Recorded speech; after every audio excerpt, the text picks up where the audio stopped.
তাদের মাথায় কথা আসে একটা হেডকোয়ার্টার থেকে, চিল্লায় বলেন হেডকোয়ার্টারটা কার? আল্লাহ বললেন উসওয়ায়ে হাসানা, বিশ্বনবী তোমাদের জন্য আদর্শ, সাইয়েদনা ইব্রাহিম আদর্শ। তার মানে আদর্শিক দিক থেকে দুই নবীর মিল আছে না নাই? তিন নাম্বার, দুইজন নবী উলুল আজমি মিনার রুসুল। এই পৃথিবীতে পাঁচজন নবীকে আল্লাহ শ্রেষ্ঠ নবী বলেছেন। নূহ আলাইহিস সালাম, ইব্রাহিম আলাইহিস সালাম, মূসা আলাইহিস সালাম, ঈসা আলাইহিস সালাম, বিশ্বনবী মুহাম্মদ রাসূলুল্লাহ সাল্লাল্লাহু আলাইহি ওয়াসাল্লাম। এই পাঁচজনের ভিতরে বাপ বেটা আছে না নাই? কথা কর। চার নাম্বার মিল হলো বাপ বেটা দুইজনই কাবা বানিয়েছে। আল্লাহু আকবার। সাইয়েদনা ইব্রাহিম বানিয়েছে বয়স্ক অবস্থায়, বিশ্বনবী বানিয়েছেন শৈশবকালে। পড়েন সুবহানাল্লাহ।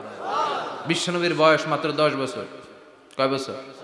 10 বছর বয়স আমরা লুঙ্গিও পড়তাম না। কথা কন। ছোট বাচ্চারা অনেক সময় এই বয়সে লুঙ্গি খুলে ফেলায় না? গরমকাল আসলে লুঙ্গিগুলা সব খালের সামনে থুইয়া ডুবায়, চোখগুলা লাল করে